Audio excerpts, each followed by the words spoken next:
സുഹൃത്തുക്കളെ, ന്യൂസിലാൻഡ് ഇന്നലെ ചരിത്രം തിരുത്തിക്കുറിച്ചല്ല. അതായത് ഇന്ത്യയിൽ ആദ്യമായിട്ട് ഒരു ODI സീരീസ് അവർ ജയിച്ചു.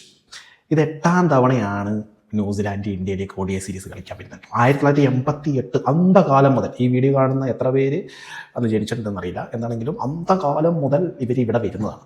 അവർക്ക് കിട്ടില്ല പ്ലേയേഴ്സൊക്കെ ഉണ്ടല്ലോ. നമ്മൾ കളി കാണാൻ തുടങ്ങിയതിന് ശേഷം തന്നെ എത്രയോ കിടിലൻ പ്ലേയേഴ്സ് ഉണ്ട്. ക്രിസ് കെയ്ൻസ്, നദാൻ നാസിൽ, Brendon McCullum, Chris Harris, Trent Boult തുടങ്ങി പേര് ഒരുപാട് പേര് വിട്ടുപോയിട്ടുണ്ട്.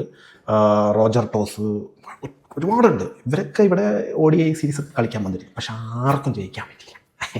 നമുക്ക് അവർ അന്ന് വന്നപ്പോൾ മുതൽ ഉള്ള റിസൾട്ടുകൾ നോക്കാം കേട്ടോ. 1988 4 മത്സരങ്ങളാണ് കളിക്കാൻ വന്നത്. 4-0 ഇന്ത്യ ജയിച്ചു. പിന്നെ ഒന്ന് 95 5 മത്സരങ്ങളായിരുന്നു ഉണ്ടായിരുന്നത്. 3-2 ഇന്ത്യ ജയിച്ചു. പിന്നെ 99 5 കളി ഇന്ത്യ 3-2 ജയിച്ചു. പിന്നെ 2010 5 കളിക്ക് വന്നു, 5-0 ഇന്ത്യ ജയിച്ചു. അന്നൊക്കെ വൈറ്റ് വാഷ് എന്ന് പറയുമ്പോൾ ഇന്ത്യയാണ് ചെയ്യുക.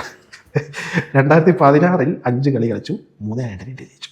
2017 3 കളി കളിച്ചു, 2-1 ഇന്ത്യ ജയിച്ചു. 2023 ജസ്റ്റ് ഗൗതം ഗംഭീർ ചാർജ് ഏറ്റെടുക്കുന്നതിന് തൊട്ട് മുന്നേ വന്നിരുന്നു.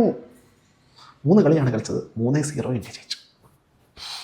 പക്ഷേ ഇപ്പോൾ 2026 ന്യൂസിലാൻഡ് വിട്ടത് ഈ പ്രഗത്ഭനെയൊന്നുമല്ല, ഒരു B ടീമിനെയാണ്. ആ B ടീമിനോട് ഗൗതം ഗംഭീറിൻ്റെ Indian cricket team, ODI cricket team